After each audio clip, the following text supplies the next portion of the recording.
Hola, buenas tardes a todos, bienvenido. Vamos a empezar la conferencia sobre práctica curatorial que nos va a ofrecer Carlos Palacios el día de hoy, curador y curador también de la exposición de Magdalena Fernández, que ahora está acá en las salas del museo. Esta conferencia se imparte en el marco de la misma exposición y también pues, en el marco del diplomado Quehaceres, que es un diplomado dedicado a las prácticas de investigación por parte de artistas o curadores. Voy a leer tu semblanza, Carlos, y te voy a dejar la palabra. Carlos Palacio es historiador del arte, egresado de la Universidad Central de Venezuela. Cursó la maestría en estudios curatoriales en el Centro de Estudios Curatoriales de Bard College en Nueva York y un diploma en estudios avanzados en Historia y Crítica de Arte por la Universidad de Barcelona en España. Desde 2005 y hasta 2009 fue curador de arte contemporáneo de la colección Patricia Phelps de Cisneros. Fue curador de la colección del Museo de Arte Carrillo Gil en la Ciudad de México, donde también fue curador en jefe entre 2011 y 2013, y profesor de la maestría en producción artística de la Universidad Autónoma del Estado de Morelos, UAM, actualmente. Editó Razón de Ser, obras emblemáticas de la colección Carrillo Gil, primer libro dedicado a esta relevante colección de arte. Muchas gracias. Bueno, buenas tardes. Gracias, Nina, y gracias a Silvia y al equipo todo del Museo Amparo por invitarme a esta conversación en el marco de este diplomado que tiene este título tan atractivo, me parece a mí, de Quehaceres, porque efectivamente la práctica curatorial bueno, es evidente por el término que se utiliza y por la frase que estamos utilizando de hablar de prácticas curatoriales, que esto no es un oficio, ¿no?, que podría entenderse como un oficio, ni tampoco es una disciplina académica, aunque efectivamente, como ustedes vieron, ya está incorporado pues, en muchos niveles de maestría esta práctica, ¿no? Que curiosamente, por ejemplo, en la maestría que yo hice se llama estudios curatoriales, ¿no? Y no es curaduría. Y por eso me parece relevante la idea de qué hacer, porque efectivamente es una práctica que se pone de manifiesto no solo en el mundo de las ideas, en el mundo de la investigación de las ciencias sociales, como puede ser el de un historiador de arte, que es mi base, vamos a decir, de mis estudios universitarios, sino que es un trabajo que se manifiesta en una ingeniería que es la del museo, generalmente. Ahorita todo el mundo utiliza la palabra curador y es una palabra muy, digamos, está a la mano de muchas actividades que tienen que ver con las artes visuales y con otras prácticas artísticas. Se habla de curaduría inclusive para hablar de diseño de vitrinas, por ejemplo, ¿no? Es decir, un curador y hace diseño de vitrinas. No estoy diciendo que esté mal, sino que efectivamente hay una especie de utilización muy fluida del término curaduría que vale la pena pensar. La verdad, como ustedes habrán visto, mi formación universitaria es desde la historia del arte en Venezuela, en una escuela que priorizaba sobre todo la historia del arte latinoamericano, porque fue una escuela que se fundó a comienzos de los años 70, a mediados de los años 70, en la Universidad Central, es las últimas, escuelas que se fundan en esa universidad, y la fundan muchísimos maestros que provienen del Cono Sur debido a los problemas políticos en Chile, por ejemplo, o Argentina, ¿no? Entonces muchos intelectuales sureños se exilian en Venezuela y, aprovechando su presencia, la universidad abre la Escuela de Arte. Es una escuela de arte que tiene, por esta razón y por la década de los 70, una fuerte influencia de estudios latinoamericanos que durante esa década tuvieron mucho auge, mucho boom. Y después mi formación se complementa de alguna manera con un diploma de estudios avanzados, que en realidad es un doctorado truncado en la Universidad de Barcelona, en España, en historia también, ¿no? El paso que yo hago hacia la curaduría de arte contemporáneo es debido precisamente al quehacer, precisamente al trabajo en el museo. Cuando uno comienza a trabajar en un museo, uno entiende que hay una especie de organización alrededor del evento expositivo que complementa muchísimo más quehaceres que el propio del curador. Es interesante pensar, por ejemplo, cómo el curador se alza como una figura que, como decía este famoso curador suizo Hans Ulrich Obrist, el curador es una especie de director de orquesta que empieza a organizar los clarinetes por un lado, los oboes por el otro, la flauta, no sé, toda la orquesta para que aquello finalmente suene bien, ¿no? El curador, yo no llegaría a ese extremo de esa metáfora, pero efectivamente en el museo tiene esa especie como de lugar para aglutinar toda una serie de acontecimientos que ocurren alrededor del hecho expositivo. Mi práctica curatorial ha estado en ese sentido muy fluida, pues ha pasado desde la historia del arte, por varias razones, a la práctica que sí es más cercana a mí, que es la del arte contemporáneo. Pero por muchas razones me tuve que un poco abocar pues, a exposiciones del arte moderno y sobre todo de arte moderno mexicano, porque efectivamente, como ustedes escucharon a Nina, yo entré en el Museo de Arte Carrillo Gil hace ya 8 años, bueno, estuve 8 años en el Museo de Arte Carrillo Gil, y su colección es la primera colección, la colección fundacional de ese museo es una colección de arte moderno mexicano, es decir, del arte que surge y sobre todo el arte que surge finales de la Revolución Mexicana hasta prácticamente los años finales de los años 60, casi comienzo de los años 70. Esa es la colección que da, vamos a decir, visibilidad y que funda esa institución, esa colección privada que funda esa institución pública y que curiosamente y paradójicamente tiene muy pocas obras de ese periodo, pero obras muy importantes de ese periodo. Y sobre todo tiene un tema, y ahí ya voy a entrar en materia de lo que para mí supone la práctica curatorial y los procesos de investigación asociados a ella, y es que tiene unos relatos muy interesantes. Una colección de arte como esta del Museo de Arte Carrillo Gil es una colección que no solo supone una acumulación informe de obras, sino que una mirada, la del coleccionista en este caso, construye una historia y construye un relato, una narrativa que se pone de manifiesto en la secuencia, en el orden, en la misma selección, en la misma rechazo de obras o en la misma exclusión de unas obras. Es decir, esa mirada de este coleccionista en este caso construye un relato que merece ser revisado y durante los 45 años que tiene el Museo de Arte Carrillo Gil ha sido constantemente revisado. Yo tuve la oportunidad y tuve la suerte finalmente de poder hacer una exposición de la cual me voy a referir para analizar precisamente mi práctica como curador y desde precisamente, insisto, esta relación con la historia del arte, con la historia del arte moderno y con este capítulo del arte mexicano. Esa exposición se llamó Orozco Rivera Siqueiros, la exposición pendiente. Es una exposición que se quería hacer en ese museo desde hace décadas y que, repito, tuve la ocasión de poder curarla para su itinerancia y para presentarse en varias instituciones. Esta imagen que ustedes están viendo es de la última de las sedes, que es el propio Museo de Arte Carrillo Gil. La exposición se hizo para Chile. Y la exposición deriva, y ahí voy hacia el trabajo curatorial, deriva de una historia que involucra a estas obras de arte, a la historia de México y a la historia de Chile.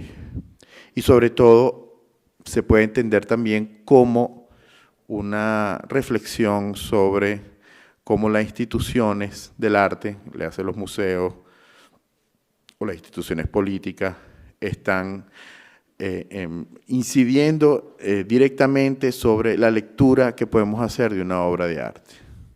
En el año 1973, la colección Carrillo Gil se encontraba en Rusia por una solicitud del presidente Echeverría para una de sus visitas presidenciales a este país. En el año 73, el gobierno de la Unidad Popular de Salvador Allende cumplía el tercer aniversario de su gobierno, vaya.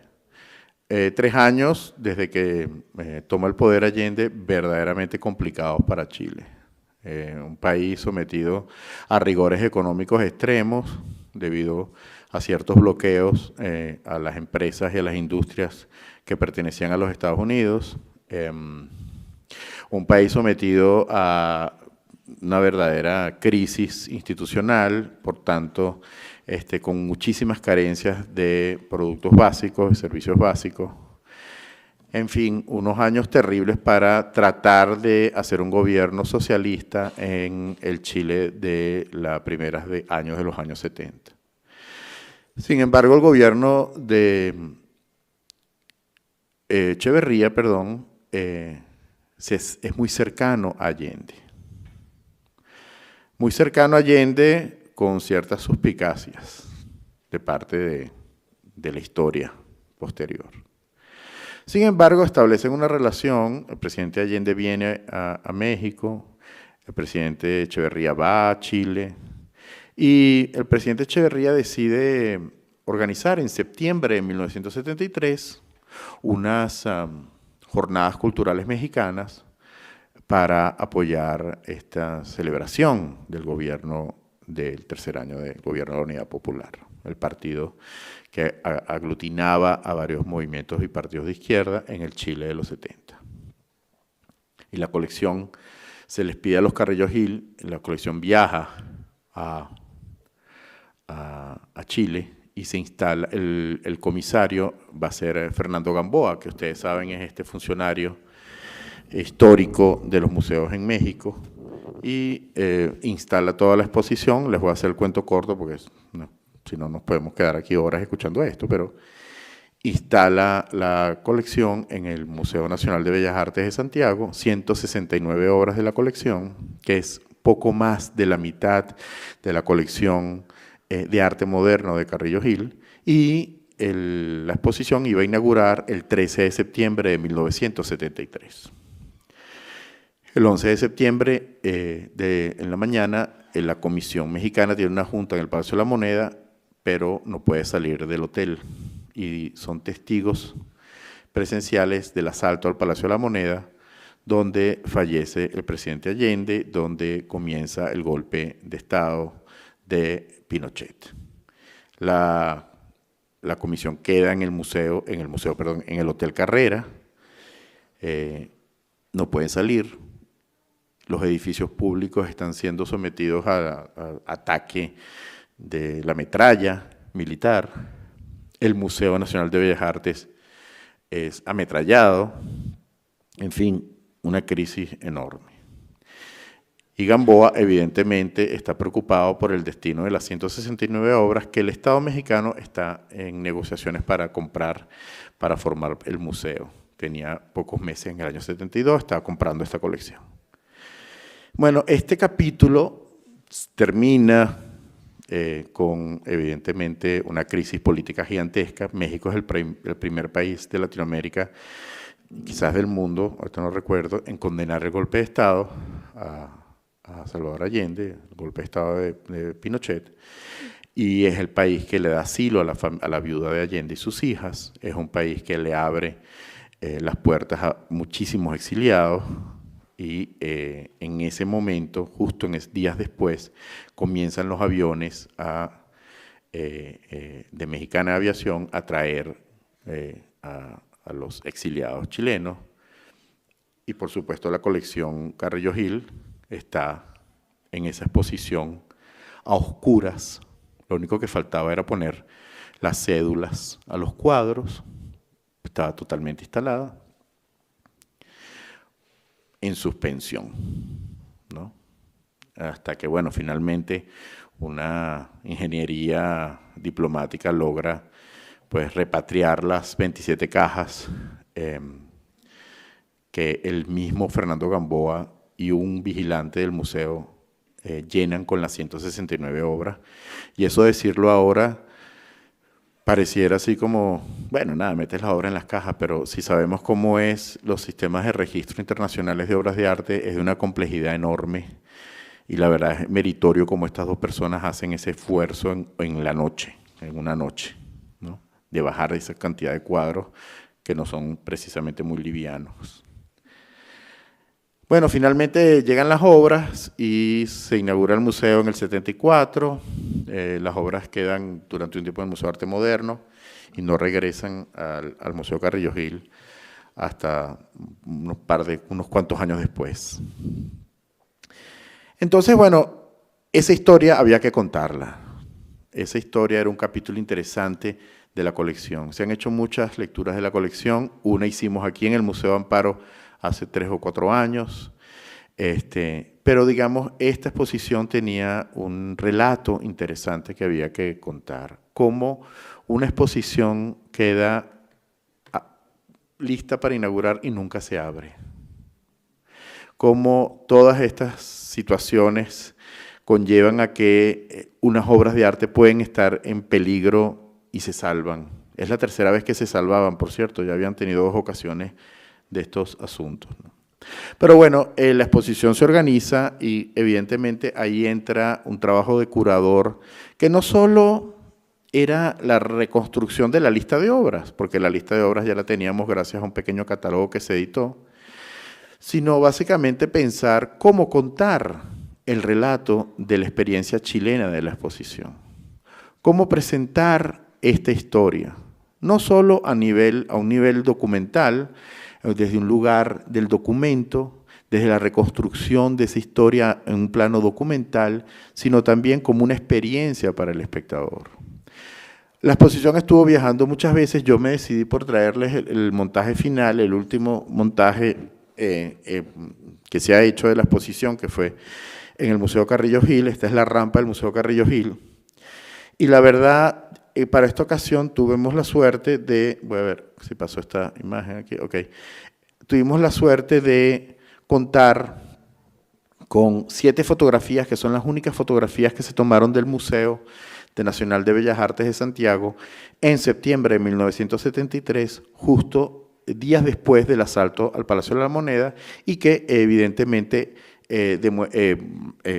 fueron una solicitud de Nemesio Antunes, que era el director del Museo Nacional de Bellas Artes en el 73, buscó a un fotógrafo para que registrara, evidentemente documentara esta agresión al museo, ¿no? Es decir, porque para que en el futuro se viera que el golpe militar había sido un evento traumático y destructivo, ¿no? Entonces, con esas 7 fotografías, nosotros hicimos un recurso museográfico muy usual, que es ampliarlas al tamaño del Museo de Arte Carrillo Gil. Un recurso que se suele usar ahorita aquí en la exposición, la extraordinaria exposición de afroamericanos. Ustedes pueden ver ese recurso bellamente utilizado, pero me parecía interesante que cuando llegáramos al museo y viéramos la exposición, estuviéramos entrando en el año 73, a través de esa imagen. Y estuviéramos entrando en el año 73 justo después de que recogen la obra del Museo de Arte Carrillo Gil, que estaba en ese momento, la colección Carrillo Gil, perdón, y ustedes pueden ver efectivamente los golpes de la metralla en las salas de exposición. Entonces, el gesto de colgar obras, de poner una obra como esta obra de José Clemente Orozco, de los años 30, en la pared, quería hacer una especie de reconstrucción, de alguna manera, de la presencia de la colección Carrillo Gil en ese museo baleado, como fue el Museo Nacional de Santiago en septiembre del 73. Entonces tú entrabas simbólicamente al Museo de Arte chileno y a ver la exposición de la colección Carrillo Gil. Solo existen 7 fotografías de eso y las pudimos repartir en todo el espacio de la exhibición. Aquí tienen otro lado de la exposición, ustedes pueden ver aquí otras ampliaciones con los balazos en las puertas. Y del otro lado también, en ese caso es muy interesante porque es una sala de pintura chilena que milagrosamente se salvaron muchos cuadros, están los balazos en las esquinas de las pinturas. Y en este espacio era un espacio donde ahí empezó a negociar la exposición con el documento. Porque esos audífonos que ustedes ven al final de la pantalla reproducen el audio que el propio Gamboa hizo en el hotel durante el golpe de Estado, que es un audio que él hizo con una grabadorcita de mano que la esposa de un embajador le había deslizado en la maleta para hacer una crónica de esos acontecimientos. Bueno, el lugar del documento me parecía interesante, entonces yo lo que hice fue desnudar los muros del museo y generar esta especie de reja de madera donde están organizados los documentos cronológicamente. Antes del golpe, vamos a decir, los inicios del viaje de la colección durante el golpe, el exilio y el retorno de las obras en esta secuencia. Y esas pantallas reproducen un video que se hizo en Chile con los testimonios de los actores en ese momento. Pero todavía me faltaba a mí, en la experiencia de reproducir esta especie de momento histórico en el Carrillo Gil, introducir la figura de Gamboa e introducir el Museo Chileno, porque evidentemente cuando nosotros llevamos la colección a Chile, la colección estuvo en ese espacio real. ¿Cómo reproducir ese edificio en el museo? Una de las hojas que Gamboa hizo su diario de esos días, él hizo este pequeño dibujo en una hoja del hotel, donde traza el plano del Museo de Santiago y ubica en las salas los nombres de los artistas y una pequeña frase que describiera la serie o el conjunto de pinturas de ese momento. Ustedes pueden ver aquí abajo Orozco, Obras Tempranas, Nueva York, Las Tintas de la Revolución y así sucesivamente.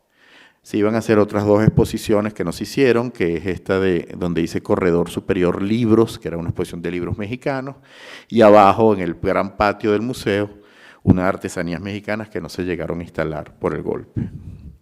Entonces yo quería introducir ese pequeño dibujo en la sala de exposición.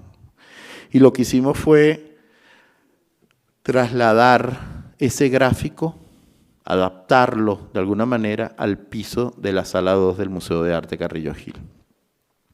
Eso nos permitió 2 cosas. Uno, hacer más presente la figura de Gamboa, hacer presente el momento histórico con las fotografías y ubicar las obras sutilmente según ese esquema que recordaba Gamboa en el medio del fragor del golpe. Entonces las obras de Nueva York, las obras tempranas, los Diego Rivera, están distribuidos según este esquema. Entonces esta exposición, la verdad, más allá de la investigación en los archivos, más allá de la anécdota, me parecía importante en el Museo de Arte Carrillo Gil estos juegos visuales, estas especies de ubicaciones temporales desde los propios documentos de los años 70. Es decir, trasladar el documento desde su lugar histórico a un lugar instalativo, a un lugar espacial, a un lugar casi, se podría decir, escenográfico. Pero la colección Carrillo Gil tiene, y voy a pasar a otra exposición, tenía otros núcleos que me parecían interesantes de destacar y que son unos núcleos que se han revisado con cierta, yo diría, complacencia institucional. Y ese es el de los carteles que Carrillo Gil, a partir de los años 60, fue coleccionando a la par que compraba obra mayor de los artistas modernos, los artistas de las vanguardias del siglo XX. Él comienza, a partir de los años 60, a adquirir mucha obra sobre papel. Le interesa muchísimo el papel. Es de los primeros artistas que hace collage en México, si no el primero. Él comienza a hacer un enorme acervo bibliográfico y un enorme gabinete de estampas. Y en la colección, en la donación, se deslizan un conjunto de carteles que siempre me llamaron poderosamente la atención, no tanto por su valor económico ni su valor histórico, sino por su valor como objeto de diseño. Entonces, les voy a poner, estos son los carteles. Como ven, carteles de exposiciones, carteles, habían 120 carteles de exposiciones. Y yo empecé a revisar cuál era el sentido de estos carteles, cuál era la relación que tenían estos carteles con otras obras de la colección, por qué compraban estos carteles. Entonces, apoyándome en la colección y en la que podríamos llamar la ex colección Carrillo Gil, que es lo que ha quedado de la colección en manos de sus herederos, me di cuenta que establece él una relación con sus galeristas y con los galeristas franceses, alemanes, suizos, italianos, les pide no solo la obra, y por supuesto toda la transacción económica, están todas las facturas, sino sobre todo material que acompañe la obra, ¿no?, que está comprando. Entonces, si él compraba un libro de estampas de Matisse, pedía que le mandaran un cartel de Matisse. Entonces, estos carteles pasan a la colección no los tiene embodegados, y se me ocurre hacer una exposición a la que titulo La mirada gráfica, estampas modernas en la colección Carrillo Gil. Y la verdad es que para mí es la exposición que más he disfrutado y que más me ha gustado hacer. Porque verdaderamente estos carteles, ustedes dirán que yo sí abuso de las gigantografías, la verdad, pues sí, me encantan. Estos carteles me parecían una ocasión ideal para contar de qué manera el arte europeo entra en esta colección desde un lugar absolutamente, podríamos inclusive llamar marginal, a la naturaleza de obras mucho más importantes, mucho más relevantes que no están en la colección. Es decir, la colección tiene una colección de estampa moderna muy bonita, pero muy breve, una colección de estampa moderna que no es significativa históricamente para los niveles de colecciones de estampas modernas europeas que hay en otros museos, pero me pareció significativo que este señor guardara esta colección y la donara también. ¿Por qué lo hace? Entonces empezamos a hacer una reconstrucción de todas esas estampas y dije, es curioso que todos estos afiches tengan el mismo impresor, que es este señor Murlot. Por aquí debe estar, no, bueno, no lo puse, pero este señor Murlot, un impresor francés que fue el impresor de todos los artistas modernos ubicados en París, Picasso, Matisse, Chagall, Soutine, en fin, todos los carteles eran de Murlot. E inmediatamente digo, bueno, si todos los carteles son de Murlot, este señor, es verdad, bueno, ustedes lo pueden googlear, evidentemente, que es la primera, vamos a decir así, herramienta metodológica que uno puede acceder, así Murlot, y empiece yo a buscar información dando con el nieto de este impresor, un galerista neoyorquino al que visito, y pasó una anécdota muy curiosa, pues son muchísimos los carteles que nosotros tenemos, muchísimos carteles que tenemos. Este es el taller de Murlot, y Murlot fue muy progresista porque empezó a darle a los artistas la oportunidad de diseñar sus propios carteles. Siempre de todos los museos le mandaban a hacer carteles, él así escogía la tipografía, la imagen, pero en este caso comienza esta relación con Calder, por ejemplo, o este Matisse, ahí está firmado por el propio Murlot. Y él pasó una anécdota curiosa, yo me voy con mi lista de obras y por algún accidente yo me llevo la lista de obras con los valores de los carteles. el precio que tenían pues asignado. Y él me dice, ¿y ese numerito que tienes allá? Claro, son escaleristas, son más rápidos que... Ese numerito como si no supiera. Le digo, bueno, yo creo que ese es el valor. Me dice, ¿cómo? ¿Tan barato? Entonces me dice, bueno, no sé, mire. Bueno, es que ese cartel de Picasso solo se hicieron 500 ejemplares y ese cartel cuesta, no sé, no me acuerdo, $6,000. Yo lo tenía en 150, ¿no? Una cosa así. Y yo digo, sí, de verdad, no, vamos a revisarlos todos. Entonces, Chagall, por ejemplo, solo hizo 25 afiches, y de los cuales el Museo Carrillo Gil tenía 5, y de esos eran unos tirajes bajísimos. Y por supuesto el precio de esos carteles para el coleccionismo de carteles es enorme, gigantesco, y nosotros teníamos un valor verdaderamente, bueno, no era importante. Pero bueno, más allá de esa anécdota, lo que me interesaba precisamente era reconstruir esa colección, ponerla en relación a su colección personal de libros. Sacamos los libros de la biblioteca, tanto del museo como personales. Él coleccionó todas las revistas que editaron la Galería MACT, que se llama la revista de Roar Le Miro. Y en fin, hicimos este montaje que era un montaje muy bello y que presentaba precisamente ese capítulo, que es un capítulo, vamos a decir, soterrado por la presencia de lo moderno mexicano, a la sombra de la fuerza que tiene Siqueiros, que tiene Orozco, que tiene Rivera, pero que está en el museo y que tenía que exhibirse. Y yo creo que la exposición museográficamente era muy sencilla, como la pueden ver, o sea, no tenía grandes, bueno, por supuesto, fotomurales, pero presentaba una mirada. Había una sección que estaba llena de facturas, por ejemplo, de todas las compras de Carrillo Gil, documentos y momentos tan bonitos como, por ejemplo, donde este galerista, el nieto de Murló, me presta ese Picasso que está en esa pared, en ese muro gris, y que no es otra cosa sino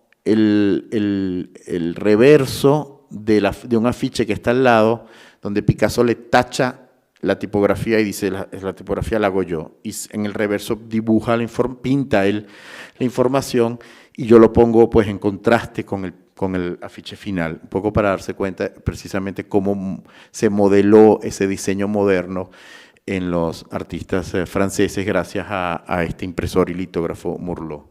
Y ese capítulo estaba ahí en el museo.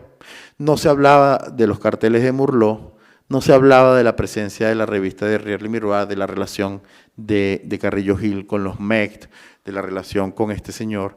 Y bueno, hicimos esta exposición que a mí verdaderamente es de las exposiciones que más me ha gustado que he hecho en el museo, porque es una historia puede decirse menor, puede decirse que no son Picassos como están en el Museo Picasso. Puede pensarse también que efectivamente no estamos presentando los grandes matices, pero esos matices están ahí desde la mirada de este impresor. Está ese capítulo del diseño gráfico moderno, está ese capítulo sobre la mirada de un coleccionista que se concentra en el papel y que le da un valor importantísimo al papel. Y bueno, me pareció significativo y la verdad es una exposición muy bonita. Otra de las exposiciones, yo no sé cómo estoy de tiempo, pero no sé. Buenísimo. ¿Ustedes están cómodos ahí? ¿Tienen frío? Hay cobijas para los que tengan frío. Como les comentaba Nina, yo fui curador también de la colección Cisneros, de la misma colección que ustedes vieron hace unos meses en estas salas del Museo Amparo. Yo traje estas diapositivas de esta exposición precisamente porque me pareció interesante entender que efectivamente el ámbito de mi práctica curatorial está en el arte contemporáneo y efectivamente en el arte contemporáneo latinoamericano ha sido un lugar en el que me he desenvuelto precisamente por la colección Cisneros, que es una colección cuyo ámbito de acción es el arte latinoamericano moderno y contemporáneo. Y sí, este montaje que de alguna manera Da cuenta efectivamente no solo de la riqueza de esta colección, sino de las posibilidades de miradas y de cruces y de correspondencias que una misma colección permite detonar. Y que da cuenta efectivamente de que el curador o la práctica curatorial o el quehacer curatorial es en realidad vamos a decir así, el paralelo del quehacer del ensayista.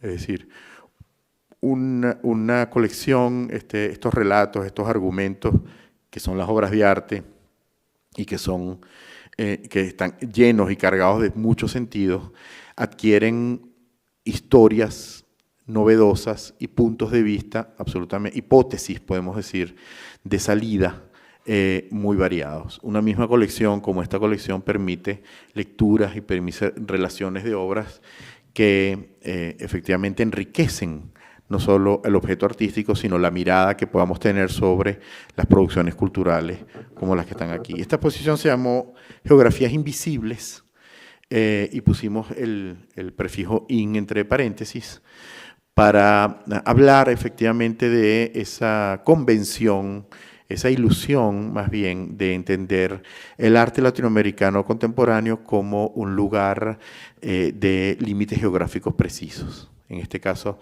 la apuesta era una especie de paradoja o una apuesta dual.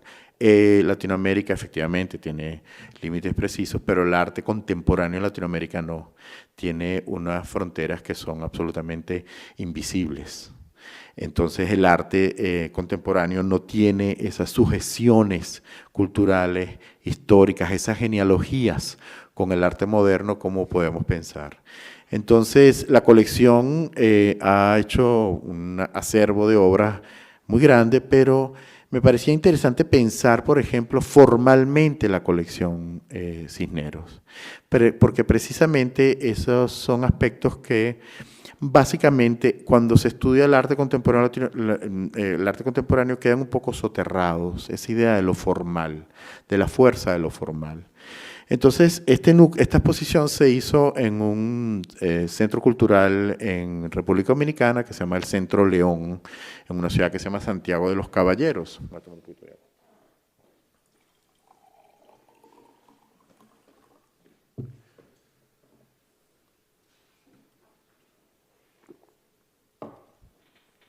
Y hicimos un montaje en una sala que era prácticamente un solo espacio y hicimos varios núcleos. Este se llamaba, como dice ahí, Transparencia y Opacidades, donde reunimos obras que partían de la idea de la opacidad y de su opuesto, quizás lo transparente, ¿no?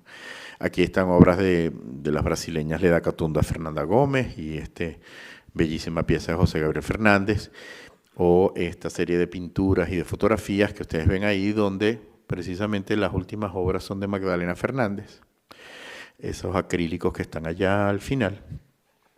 Una más cercana no hay. Y lo que me interesaba precisamente era cómo los artistas abordan la idea de lo transparente, en este caso la pintura de Dulce Gómez, artista que estuvo también en esta exposición. No sé si estuvo este cuadro, no recuerdo, creo que no. Estuvo, ¿no? Sí, es verdad, sí. Porque había también uno pequeño, si mal no recuerdo. Es un cuadro de una belleza, como lo habrán visto, muy interesante. Esta especie de lugar entre la mesa y el agua, esta idea de la transparencia que podemos ver, por ejemplo, en el cuadro de Luis Lizardo, que es un cuadro que intenta pintar el aire, que es un gesto muy bello. En fin, esta exposición se organizaba. Yo formalmente empecé a hacer estas relaciones, aunque evidentemente narrativamente, conceptualmente, y la apuesta de Guillermo Cuitca, por ejemplo, no tiene que ver con la de Luis Lizardo, pero esa sintonía formal me interesaba destacarla, porque la colección tiene una fuerza formal muy interesante. Ahorita no, como lo vieron en esta exposición que hizo Sofía, donde la mirada de Sofía es completamente distinta a esta. El otro lugar de lo geográfico sería el espacio, y en este caso hicimos esta selección de obras donde el espacio geográfico, el espacio, como pueden ver en la pintura de Cuitca, en esa serie de pinturas que hizo Guillermo Cuitca de planos de apartamentos, como planos arquitectónicos, de plantas arquitectónicas, y sobre todo esta enorme y complejísima obra de Franz Ackermann, ¿no? Que en realidad es un autorretrato del propio Franz Ackermann, pero que es un autorretrato del artista en relación a dos espacios de Brasil, el estadio de Maracaná y el aeropuerto de Sao Paulo, que están puestos en el muro que él no pintó, lo pintaron unos artistas dominicanos, una obra muy compleja, pero estas relaciones de obras que se establecían me parecían interesantes porque precisamente apuntan a una especie de ironía, ¿no? Es decir, lo geográfico, por ejemplo, en la fotografía de Amsel Kiefer está Amsel Kiefer, es una obra interesante porque entra a la colección de una manera bastante secundaria, no es protagónica, pero está él nadando en un río y las manchas del agua las traza como unos mapas, como unos territorios donde marca el río Orinoco en Venezuela, el Amazonas y así distintas cosas, ¿no? Sitios. O este plano de Miguel Ángel Ríos, ¿no? Esos que él utiliza planos antiguos y los traza en estos cartones. Entonces me interesaba la idea del espacio, pero este espacio que detona unas relaciones distintas, ¿no? Y casi toda la exposición es una exposición que se establece a partir de vínculos de forma, aunque cada obra efectivamente tiene su particularidad, su discurso individual. Y el núcleo que más me interesa destacar es este de Intangibles, porque es el núcleo donde sí se ve efectivamente la presencia de lo latinoamericano, aunque sea desde una mirada de una tradición que no se puede precisar. Es decir, son tradiciones culturales de naturaleza popular, pero que no se puede precisar porque están absolutamente atravesadas por la creación del artista. Entonces, esta obra de Quisqueya Enríquez, que está aquí abajo, que tiene que ver con una tradición de arte popular dominicano, lo confronto con la bellísima pintura de Beatriz Millaces, que como ustedes saben, está emparentada pues a unas tradiciones del carnaval y sobre todo de esa idea de lo táctil, de lo natural, de lo femenino, del tejido, de un bordado, de una serie de elementos que se contraponen precisamente a aquella obra de Luciano Figueiredo que está basada en Helio Oiticica, en los relieves de Helio Oiticica. Entonces, todas esas relaciones que no son directas, que no tienen una correspondencia ni siquiera histórica, ni siquiera geográfica, me interesaba explotarlas formalmente. Aquí tienen otra mirada más, más bonita, porque está más frontal. Les voy a contar, la obra de Quisqueya, por ejemplo, ella en las estaciones de servicio de gasolina y las paradas de autobuses en la República Dominicana, es donde tejen con plástico, con cintas de plástico, los volantes de los autobuses o las palancas de cambio, los espejos retrovisores, bueno, así, bordan todo. Como las sillas de Acapulco, vaya. Entonces hacen un tejido muy bonito, que es muy trenzado, y con eso decoran todo. Entonces ella lo que se propuso fue hacer un recorrido por la República Dominicana, y en cada estación dejaba una barra de plástico, de tubos de plástico, y las repartió por todo el país, y hizo el viaje inverso y las recogió. Lo interesante es que después Quisqueya me comentó que no sabía qué hacer con estos palos bordados, le parecían bellísimos, pero no sabía cómo hacerlo. Yo le dije, bueno, son como unos juegos que yo no sé si aquí se jugaba, pero en Venezuela era muy común, que eran los palitos chinos, que no podías mover. Y los lanzó así, y cada vez que se instala se lanzan como palitos chinos. Y es una especie de dibujo tridimensional en el espacio, de naturaleza abstracta, pero tiene este relato tan bello de lo artesanal y del recorrido por el país, que me parecía interesante. Esta idea de lo intangible, de las tradiciones que no tienen materia, digamos, se pone en manifiesto también en este extraordinario video de estos dos artistas venezolanos que hablan sobre la telenovela. Es un video donde ellos combinan varias escenas de telenovelas por las situaciones que se dan. Abrir una puerta, un grito, una pelea. Entonces, si comienza una pelea aquí, en la otra sigue otra pelea, en la cuarta pantalla otra pelea y así sucesivamente. Una especie de taxonomía de los guiones de telenovela que, como ustedes saben, siempre dicen lo mismo y siempre ocurren las mismas cosas y siempre pasan las mismas escenas, ¿no? Pero la telenovela, frente a la imaginería de Marta María Pérez Bravo, que es de naturaleza afrocubana, me pareció un diálogo interesante. De lo que se trata básicamente en esta exposición a nivel curatorial era establecer estos pequeños diálogos de situaciones que se amarran desde este principio. Otro núcleo que me pareció muy interesante es el núcleo de las apariencias y de lo que aparece. Obras donde las imágenes son unas imágenes evanescentes, casi fantasmagóricas, diría yo, y que efectivamente están como reunidas en estas salas a partir, insisto, de tensiones de la imagen. Aquella fotografía de que Miguel Río Branco es una secuencia de tomas a un niño sordomudo que le está haciendo morisquetas al fotógrafo y gestos, ¿no? Divertidos, pero silentes. Y eso es interesante en la fotografía porque se siente efectivamente esa condición.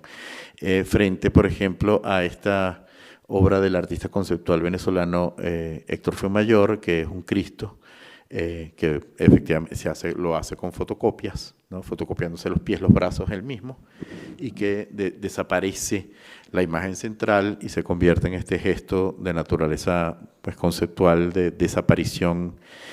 Y al lado una obra ¿cómo se llama ella? De Liamena Barreto, la fotógrafa estuvo aquí en la exposición, que es, ya ahorita les digo, que son unos negativos hallados de un fotoestudio en La Habana, y que ella los organiza y les pone esta luz que hace que desaparezcan y aparezcan. Entonces toda esta sala era una sala relacionada con efectivamente esta idea de lo aparente y lo desaparente. En las afueras del museo, porque yo me desbordé, me llené todo de obra. Bueno, la exposición de Magdalena Fernández se habrán dado cuenta que también de alguna manera no nos contenemos los venezolanos. Hicimos esta pieza de Danilo Dueñas, que es una pieza que cambia en cada sede donde se realiza. Es una pieza, como pueden ver, de naturaleza esencialmente formalista. Es una pieza que además quizás tiene un vínculo con la obra de Magdalena de la exposición que están aquí en el Museo Amparo, porque tiene una relación con la obra de Alejandro Otero, que es uno de los artistas modernos venezolanos, y consiste en comprar $100 de cintas adhesivas en el lugar donde se realiza, hasta que te dé a comprar, y se compran al azar. Tú no ves, tú las escoges al azar. Bueno, vas sumando y después tienes que fijarlas en la pared hasta que se acabe y volver a comenzar. Entonces, en cada sede la obra cambia. Por ejemplo, aquí es otra. Aquí es otra, la misma obra en otra sala. Esto es en Estados Unidos, ¿no? Ya va, ¿qué estoy haciendo aquí? Esta es en República Dominicana y esta en Estados Unidos. De esta misma colección Cisneros, hicimos esta exposición en una escuela de arte en los Estados Unidos, en Boston, a las afueras de Boston, que era una escuela muy convencional, una escuela muy rígida, muy académica. Y nos invitaron a hacer la exposición y yo dije, bueno, ¿de qué podemos hacer la exposición? Cuando, digamos, como curador, siempre me parecía interesante y me parece siempre interesante que el espectador o el público, el primer público de esa institución se sienta muy cercana a la exposición. Van a convivir ellos con la exposición más que yo. Yo voy a la inauguración y me voy. Y una escuela de arte me parecía que era un lugar que teníamos que de alguna manera relacionarlo con los artistas, con los estudiantes.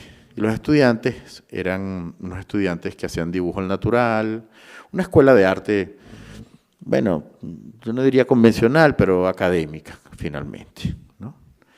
Entonces, lo que me sorprendió era que todo el mundo dibujaba. todo el mundo estaba dibujando cuando fui. Me encantó. Y dije, puedo hacer una exposición sobre la línea. Y la llamamos Correspondencias. Y era todo un trabajo sobre la proyección de la línea, de esa frase famosa, nulla dies sine linea, ¿no? Ningún día sin una línea. Entonces todas las obras que incorporamos, aquí introdujimos bastantes cosas de arte moderno, como puede verse, obras de Gego que están allá, tenían como principio la línea y la cuadrícula, porque como la cuadrícula es la base del dibujo, es la base del ejercicio del dibujante, ¿no? Tú todo lo haces a partir de una cuadrícula, las medidas, todo, en fin. Pero sacar la cuadrícula, invertir la fórmula, de alguna manera, desaparecer lo que se está dibujando y dejar solo los ejercicios de cuadrícula que son tan fuertes en la modernidad. Entonces esta obra de Roberto Obregón, una gran cuadrícula, que en realidad tiene que ver con la rosa, es un artista que se concentró en la rosa, en la flor, frente a esta obra del brasileño José Damasceno, que es una proyección de 2 puntos de fuga de una mesa. Como cuando haces dibujo técnico, que haces los 2 puntos de fuga y está el objeto en el medio. Este objeto es igual, pero efectivamente la mesa es una mesa de hierro y tú extiendes esas ligas al lugar de exhibición. Entonces toda la exposición de alguna manera tenía que ver con ese motivo, principio básico del dibujo en la Escuela de Arte. Y finalmente, bueno, los estudiantes fueron los que instalaron las obras y fue una experiencia muy interesante, muy enriquecedora. Esto no tiene mucho que ver con la línea, pero tiene que ver con el material del dibujo, ¿no? Porque son esos restos de carboncillo de Oscar Muñoz, de esas obras tan dolorosas que se llaman los narcisos secos, que son unas bandejas de acrílico que por desecación dejan el carboncillo en las zonas seleccionadas y hacen este dibujo fantasmagórico, ¿no? Efectivamente un ejercicio de papel y línea, en fin, todo tenía que ver con ese principio de la línea y, bueno, evidentemente esta lectura de Ana Mendieta verdaderamente loca que yo hago ahí porque sí, la obra de Ana Mendieta tampoco es que sea una obra de naturaleza académica, ni tiene que ver con el dibujo, pero me parecía interesante los trazos. Bueno, tiene que ver indirectamente con el dibujo, pero en relación a un dibujo del año 45 de Alejandro Otero, que es una academia, es decir, lo que ellos hacían era ese dibujo que está ahí, que es un típico desnudo de modelo, me pareció un gesto de llevarlos hacia la experiencia del dibujo de Ana Mendieta en la naturaleza, llevarlos hacia una nueva mirada sobre el trazo y la línea, ¿no? Este caso también, pues la obra de Beto de Bolder es un dibujo en el espacio, es un trazo en el espacio y los patrones de José Gabriel Fernández son igualmente producto de una geometría que se traza en la madera. Me voy a adelantar a esta exposición porque esta exposición es muy fea, es una exposición fallida. Bueno, vale la pena comentarlo porque claro, evidentemente no todas las exposiciones. Hay una especie como de lugar común también del mundo del arte donde se celebra lo exitosas de las exposiciones, pero no las que no funcionan. Insisto, para mí la práctica curatorial es una práctica de naturaleza ensayística, es una práctica que no se rige por, vamos a decir así, una ciencia exacta ni una metodología de una práctica donde tú tienes que comprobar algo, sino que efectivamente la naturaleza poética de este lugar del arte y del lugar del museo como un espacio para poética alimenta las relaciones que uno puede establecer de obras, sobre todo en este conjunto de exposiciones colectivas. Y esta no funcionó, efectivamente. Y no funcionó porque por mi desconocimiento de la colección del Museo Carrillo Gil. Aquí hice una combinación entre la colección fundacional del museo y una colección bastante fallida que se ha hecho desde que se funda la institución y que verdaderamente tiene otro comportamiento, otra narrativa que no convive con la unicidad y con la homogeneidad de la colección Carrillo Gil, ¿no? Entonces, bueno, hay piezas buenas, o sea, esta Perla Krause es una pieza muy buena, con agua, pero la verdad es una exposición fea. Y yo sé que hay curadores que no se contempla el montaje como una parte sustantiva del proceso curatorial y que su énfasis está más bien en el relato que se pone de manifiesto en la escritura, por ejemplo, o en el catálogo, y que la exposición quizás como evento no les parece tan significativo. A mí sí, yo disfruto la exposición de Magdalena aquí en el museo porque me parece que está impecablemente montada y hay una intención de un ritmo que me parece interesante en una exposición. Es decir, las exposiciones tienen que tener esa naturaleza de ingresar, estar y salir, así como una obra de teatro, como la estructura de la narrativa dramatúrgica, ¿no? Que es el comienzo, el clímax y ¿cómo se llama? El desarrollo y el final, cuando se arregla todo en las tramas de Shakespeare. Y hay gente que quizás no valora tanto esa idea de lo expositivo como un lugar de contemplación y de sensibilidad, sino que es importante más bien, qué sé yo, el contenido político o el relato que yo quiero plantearme. Para mí, verdaderamente es importante los detalles, vamos a decir así, el plano estético de una exposición, el nivel estético de una exposición, más que el nivel, vamos a decir, discursivo. O en paralelo. Y ese muro, por ejemplo, está horrible, ¿no? O sea, está horrible. Pero bueno, era la manera de acercarse a la colección también, es decir, la escritura de ensayos también está llena de borroneos. Esto es un ejercicio de borroneo. Miren, eso es feísimo. Es como escolar, es como, ¿no? Como cartelera y tiene obras fabulosas, por supuesto. Me va a pasar, esta vamos a verla rápido ya. No, esta no. Esta, me gustaría concentrarme en esta exposición en relación a la exposición de Magdalena, porque creo que en ambos se plantea este mismo principio a donde quiero llegar de las exposiciones individuales. Evidentemente las tipologías de exposiciones orientan y marcan el trabajo que yo voy a hacer en relación a la exposición. Y el caso de las colectivas de naturaleza histórica, como la exposición pendiente, se define a partir de un relato que es completamente distinto al de la colección de arte contemporáneo, precisamente porque no tiene efectivamente ese peso de eventos y fechas concretas, sino lecturas que uno puede ofrecer sobre una obra de arte. Y en este caso, en las exposiciones individuales se presenta otro tipo de negociación, y es la negociación con el artista, y es la negociación con el espacio y con la posibilidad de decir algo en compañía de la mano del artista. No solo es una experiencia de presentar este trabajo del artista, mira, aquí está Juliao Sarmento, sino decir algo en esa forma de colgar la exposición, de ubicar relaciones de obra que sea potencialmente, diría yo, interesante. Y aquí el componente estético, el circuito, el caminar por la exposición me parece fundamental. Juliao Sarmento es un artista portugués contemporáneo que llegó al museo y dijo, me interesa hacer esta exposición, y yo lo celebré porque me gustó mucho su trabajo.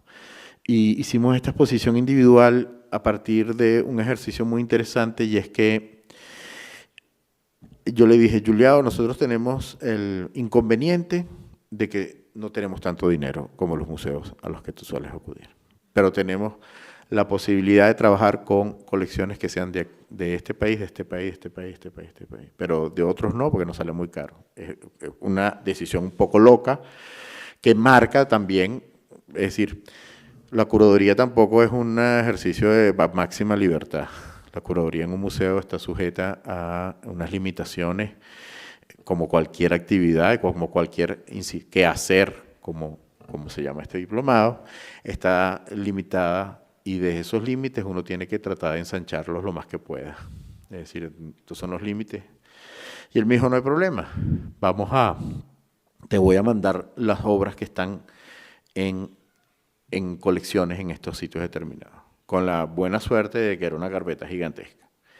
Entonces, bueno, ese proceso de selección fue muy interesante, muy enriquecedor. Es un artista muy curioso porque es un artista que hace video, hace pintura, grabado, performance, hace todo. Pero a mí me interesaba de su obra esta idea de que nosotros somos, viendo su trabajo, unas especies de voyeur, ¿no?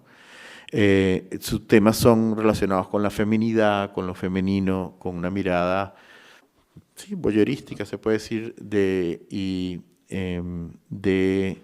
cortes abruptos y de su relación con la arquitectura. Hay una cosa muy interesante y es que en su obra los rostros, como ustedes pueden ver, casi no tienen presencia. En algunas obras tienen presencia. Yo me decidí por las obras que no aparece ningún tipo de rostro.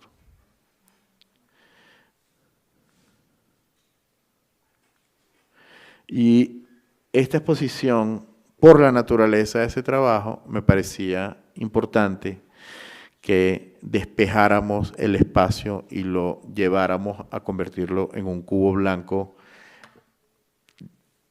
bueno, de la ortodoxia del cubo blanco.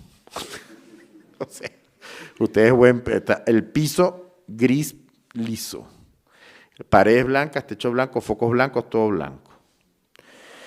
Y la verdad es que es muy interesante pensar que este trabajo surge en el marco de este tipo de espacios. Me voy a ir rápido a esta exposición que estaba justo abajo de ese museo, de esta sala. Miren esta foto. Ven ese muro que está allá abajo. Es este muro. Estos años me volví loco yo con el museo, lo disfruté muchísimo porque es este muro que ustedes ven aquí. Y esta exposición es totalmente opuesta a la exposición de Giuliano.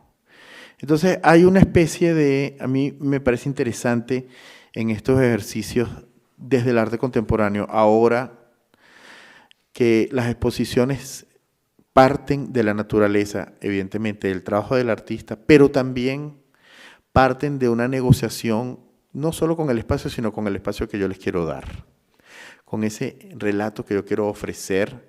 Esta exposición era una serie de ejercicios de crítica al museo, de una especie de gestos iconoclastas contra el museo. Y a mí me interesaba proponer un espacio que fuera muy retador. Eran obras de una sutileza casi, en algunos casos no había obra, literalmente, y eso me parecía muy interesante porque yo quería generar una manera de ver esas obras que tuvieran un lugar, que tuvieran un espacio. Entonces invité a un artista que es Pablo Rasgado, que es este artista, y yo le dije, me tienes, porque si no la exposición lo hubiéramos hecho, no sé, aquí, por el nivel de la naturaleza de esos trabajos. Y yo le dije, Pablo, yo quiero que tú me hagas un contenedor escultórico para estas obras. Y él diseñó el espacio de exhibición, como si fuera una escultura de Pablo, que en ese momento él estaba trabajando, y creo que lo sigue haciendo, recuperando todo el material de desecho de muros de exposiciones anteriores de museos. Y hacía una especie de collage en unas enormes superficies de 2x2 o 3x2. Entonces él me dijo, bueno, vamos a recoger toda la tabla roca de todas las exposiciones que se hagan de aquí a cuando se haga la exposición, un año más o menos, de todo el museo. Entonces llenamos el museo, pero literal, o sea, la oficina, todavía puro desecho, la gente estaba desesperada, pero no importa, hay que guardar pedazos y pedazos. El museo era una verdadera, bueno, era un bote de basura gigantesco. Y entonces con un batallón de gente él empezó a construir estos muros. Y el diseño del espacio era también un espacio acumulativo, porque el diseño del espacio eran todos los planos de las exposiciones hasta ese momento, uno sobre otro. Y los puntos de contacto de los muros que se habían diseñado para las exposiciones anteriores generaron estos espacios tan absurdos, como pueden ver aquí, que son dos paredes que no llevan a ningún lado. Entonces, había una especie de idea un poquito de Merzbau, schwitteriana, en este gesto de Pablo, pero también era un poco negociar con una exposición que tenía objetos de la colección, como esta revista que está en esa pequeña revista que está en esa vitrina, y videos, pequeños videos, pero que tenían que tener un lugar de exhibición y un lugar que fuera a su vez una obra, una escultura, una instalación, que es más bien lo que se propuso Pablo. Entonces esa idea, por ejemplo, de las salas de video, de los video booths, como el que tiene esta exposición, a ver, voy a mostrar, esto era inconcebible para esa de abajo. Yo quería una experiencia distinta. Y las exposiciones de arte contemporáneo, sobre todo de estos artistas, un poco de naturaleza más emergente en el museo, me parecían que tenían que orientar hacia ese lugar, hacia un evento, más que a este que está sucediendo aquí con Julião, donde es dentro de su tipología de exposición de cubo blanco, es una exposición muy convencional. Pocas obras en el espacio, obras que entran en diálogo, pero que están distanciadas por muchísimo espacio, una especie de asepsia que merece este trabajo, evidentemente, ¿no? Es decir, la relación de este video, bellísimo video de unas bailarinas en un escenario con esa pintura del fondo, este espacio que era un espacio de 36 metros cuadrados que alberga una escultura de aproximadamente unos 60, me parece que generaba ese ambiente que necesita esta obra, pero realmente esto no propone sino una convención de la curaduría de arte contemporáneo, mientras que donde efectivamente se concentra en estas relaciones de obras, mientras que la exposición del piso inferior proponía esta idea de un evento donde se cruzan la obra de arte, el espacio de exhibición y otras obras de arte que forman parte de otra obra de arte. Era una especie de como de puesta en abismo, si se quiere, de las obras en sí mismas, ¿no? Unas dentro de otras. Es decir, esta escultura contiene estas obras que están en exhibición. Y tú te metías en estos pequeños huecos que generaban los remanentes de esta acumulación de planos y podías ver un video como este video de Juan José Burrola, de Robar el arte, de La Documenta, o estas piezas de Iván Argote, el artista colombiano, en los cuales unas obras increíbles donde él simula, porque evidentemente no lo hizo, grafitear las obras del Pompidou, en este caso los Mondrian del Pompidou, pero es un trabajo muy sutil de edición digital que hace de esta obra una obra donde efectivamente sorprende al espectador, como decían, este vándalo que está pintando obras de arte, ¿no?, modernas. Este caso de esta niña Marianne Wander, que es una artista austríaca que entró al MoMA de Nueva York y le dio un beso al museo, literal, así. Y se copió la estructura narrativa, discursiva, y el diseño y la tipografía de las cédulas del MoMA, que ustedes saben es una tipografía que la familia tipográfica es del museo, es de Philip Johnson, y ella lo plagió, lo copió, y puso una cédula debajo del beso, y la estructura de la cédula explicativa sigue la pauta pedagógica que utiliza el Museo de Arte Moderno de Nueva York. Una pieza muy bella, se llama El Beso, obviamente. Esto fue un ejercicio que hicieron Leo Mars y Isaac Olvera, que en ese momento tenían este colectivo, pero era un taller, en realidad no era un taller, sino un contrataller, donde encerraron a los niños del Departamento de Educación, del taller de verano del museo, todo el día en un salón de clases, hasta que se empezaron a desesperar y empezaron a destrozar el aula y hicieron ahí un desmadre. Y era una especie de también crítica precisamente al taller, los talleres de verano y a esas prácticas educativas con los niños, que los niños empiezan como a meterse el dedo en la nariz, entonces bueno, en fin.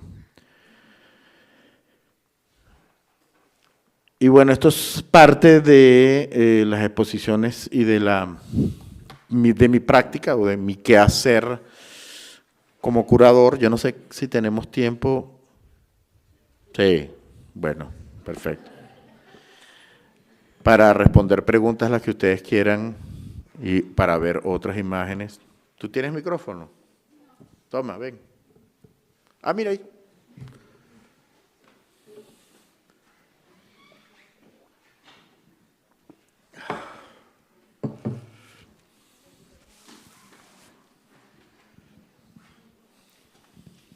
Gracias.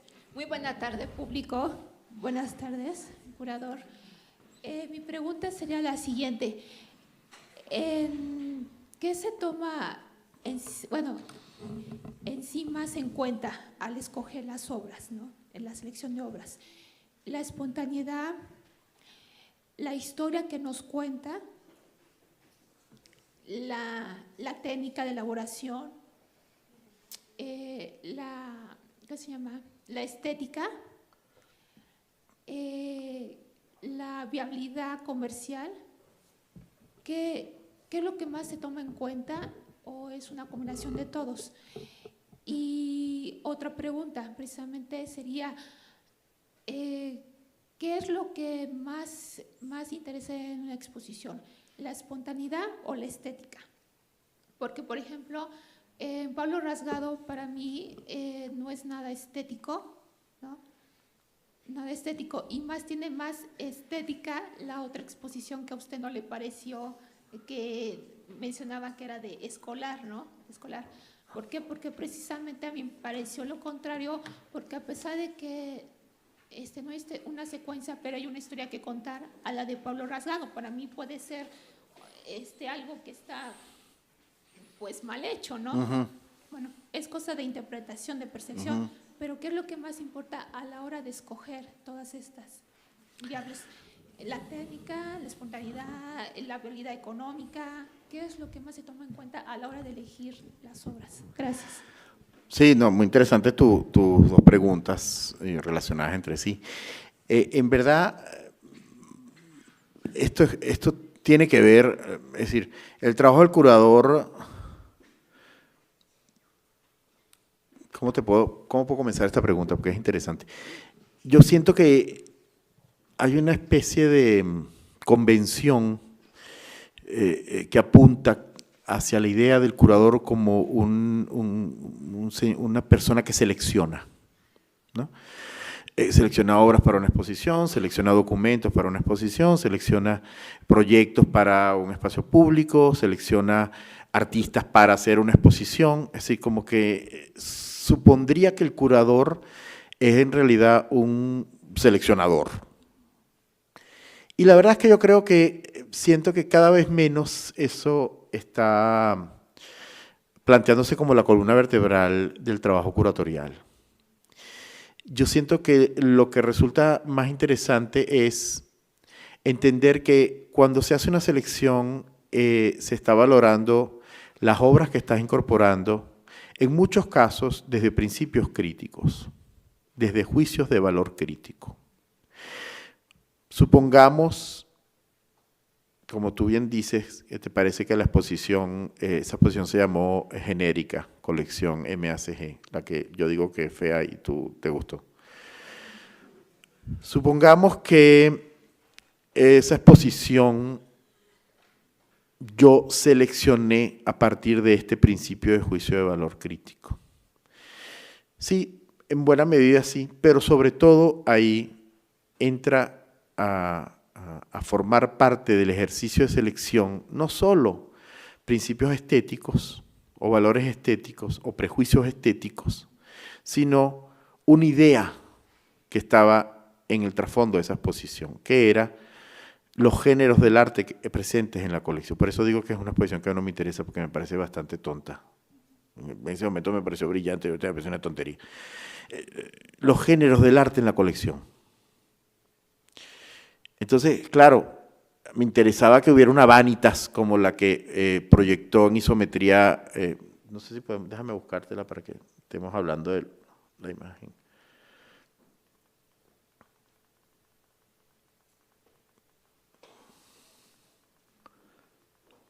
Está justo después de esta, ¿verdad? Ajá, esta isometría de José Miguel Salesco Casanova, que está inspirada en el cuadro de Holbein de los embajadores, que es un cuadro muy interesante que presenta una isometría de una calavera, es lo que está en isometría ese cuadro de José Miguel. Era una pintura que tenía que estar en la exposición desde los principios rectores que se manifestaban en esa exposición, que era esa idea de los géneros. Este caso eran desnudos, creo. Ahí están, una serie de desnudos y tal, qué sé yo. Hay obras que no me interesan especialmente, pero que tienen que estar. Entonces, ahí se le baja el volumen a esa idea de un seleccionador bajo principios estéticos, mis intereses estéticos, y se pone de manifiesto la idea principal de la exposición.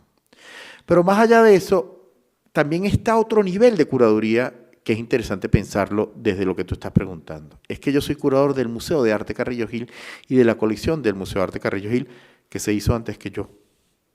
Entonces, esa exposición, por ejemplo, de carteles, unos carteles totalmente anónimos, para mí me parece importante como institución que estén presentes en las salas. Yo aquí estoy asumiendo un lugar un poquito, no tanto de curador, sino de director, que en mi vida, Dios me libre, yo no quiero ser director de un museo. Pero sentía la obligación de que se presentara ese núcleo, no se había exhibido, se tenía que exhibir. Las razones de cómo se incorpora en esa colección había que plantearlas. Claro, yo no tengo al coleccionista enfrente para preguntarle por qué guardaste los carteles Morlot, pero yo tengo que plantear una hipótesis que dé pistas de por qué esas obras están ahí. Obras menores de una gran belleza. A mí me encantan los carteles Morlot. Obras menores dentro de la historia del arte, si se quiere, moderna. Es una memorabilia, es un material que en ese momento tenía un valor absolutamente comercial para publicidad. Entonces, cada exposición, de alguna manera, privan los sentidos de lo que es la selección. La selección tiene que venir acompañada de una serie de condiciones discursivas que apuntan a que la selección que tú hagas tenga sentido, un poco, volviendo a la metáfora de Obrist, de que esa flauta que va a sonar ahí tenga sentido dentro de la composición que yo estoy organizando como director de orquesta. Entonces, efectivamente, en las exposiciones individuales, por ejemplo, ahí sí te puedo asegurar que quizás, y eso no es algo que sea negativo, priva el gusto. Priva el gusto porque, efectivamente, a mí me gusta la pintura de Julio Sarmiento, pero yo quiero entender la pintura de Julio Sarmiento y quiero entenderla desde mi punto de vista. ¿Qué plantea esta obra? Ahí puede ser que influya más que otros aspectos políticos, institucionales, una idea del gusto. Sin embargo, faltan muchas exposiciones que yo podría presentar ahí, fueron 8 años en el museo. Yo creo que cada vez más, sobre todo en los ámbitos de la curaduría de arte contemporáneo, la selección y el gusto están perdiendo potencia, sino la presentación de problemas, de unos problemas que pueden ser problemas sociales, ecológicos, no solo estéticos. Y ahí, efectivamente, los valores asociados a una mirada moderna que priva lo formal y lo estético están perdiendo presencia en el trabajo del curador. Y están privando más la respuesta de un problema de naturaleza discursiva, política, no sé, de otro ámbito. Sí, efectivamente, porque justamente en el arte contemporáneo ya se está más dando esta nueva faceta, digamos, de transmitir lo que pasa en una situación dentro de una comunidad o un contexto histórico determinado, ¿no? Entonces ahí está la gran disyuntiva de que si necesito espontaneidad, si necesito más estética o me olvido de la estética, más espontaneidad, o simplemente resalto lo que está pasando ahí, olvidándome de la espontaneidad y de la estética al mismo tiempo, ¿no? Entonces, ¿qué es lo, en esos aspectos precisamente, qué es lo que se le da más valor curatorial? Gracias. Bueno, la espontaneidad, si te refieres a esa especie como de una especie de momento duende flamenco, me entró el duende y voy a escoger a este artista. No, yo siento que hay un tema interesante, y es que uno tiene mucho entusiasmo. Yo creo que soy excesivamente entusiasta y bastante poco crítico. Y me gustan muchas cosas. Y me gustaría verlas expuestas. Yo siempre he pensado que yo soy curador, porque me gusta ser público, me gusta ser espectador. Entonces, y siempre pensaba que yo decía, bueno, yo quiero ver esta obra así, montada así. Así se ve bien bonita. No, vamos a reducirnos a una conversación muy doméstica. No esto está muy feo. A ver, una bonita. No veamos cosas feas. Y eso que hay obras buenas. Mira, esta Beatriz Zamora, fabuloso. No se trata de eso. Se trata de que, bueno, y esa relación puede ser que no sea tan mala, la verdad, ahorita que la veo. ¿Por qué? Te voy a decir, esta obra de Beatriz Zamora, fabulosas obras de Beatriz Zamora. Necesito micrófono, ¿verdad?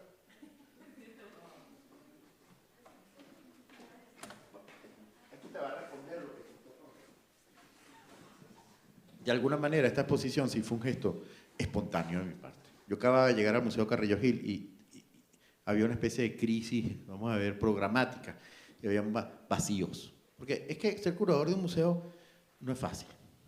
Y no es tan bonito como la gente. A mí me dice, ay, qué bonita tu carrera. Y me dice, no, lo que me gusta es la de usted, es veterinario o florista. Entonces, teníamos que hacer una exposición y yo cometí la torpeza de entrar en un universo de obras, como la colección Carrillo Gil, profundamente estudiado por gente, especialistas y con curadores, historiadores del arte, que son muchísimo más acuciosos que yo por ser historiador del arte.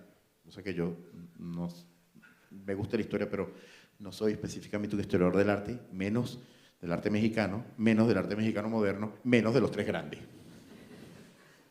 Entonces, yo dije, bueno, vamos a hacer una exposición sobre los géneros que hay aquí, una exposición didáctica, muy didáctica. Y eso quedó literal, como un texto mal escrito. A lo que voy es que ese gesto espontáneo se tiene que confrontar con lo que se ha hecho con esas obras antes, que es una cosa que yo no hice.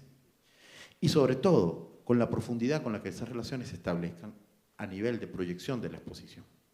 Porque, volviendo a este caso, esta relación es bonita, pues, o sea, es interesante, es una correspondencia de obras interesante entre las maderas quemadas de Beatriz Zamora, esas obras entre el minimalismo y lo bestial, ¿no? de lo arrasado, y estas litografías de la Revolución Mexicana, donde Orozco, como ustedes saben, pinta, y Siqueiros también, espacios absolutamente arrasados. O sea, las pinturas, hubiera sido mejor quizás que una pintura del Pedregal de Siqueiros, que es un terreno absolutamente quemado, ¿no? En relación a Beatriz Zamora. Pero es que la exposición, tú puedes tener esas relaciones que surgen de relaciones que hacemos, ¿no? En la mesa de trabajo, y pueden ser verdaderamente literales. Aquí me parece que ocurre la literalidad, y surge efectivamente por un defecto que es esa espontaneidad.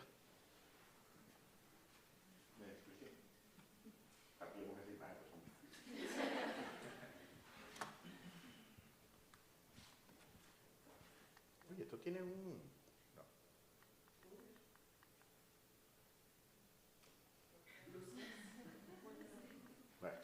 terrible. Es que es tristísimo, ¿no? O sea, tiene una tristeza ese espacio, que es una cosa que a mí me interesa mucho. Es decir, las exposiciones tienen que tener alma. Y esta no tiene. Una cosa, así. Pero bueno, eso es normal. O sea, una cosa que deriva de esta reflexión sobre esta exposición es, por ejemplo, el espacio. Si hay algo difícil, es traducir una idea, una hipótesis curatorial, un planteamiento en el espacio. Eso sí es difícil. Y eso, para mí, es importantísimo. Por eso, para mí, esa exposición falla, sobre todo. Porque el espacio es la hoja en blanco del escritor. Y el espacio tiene que comunicarse.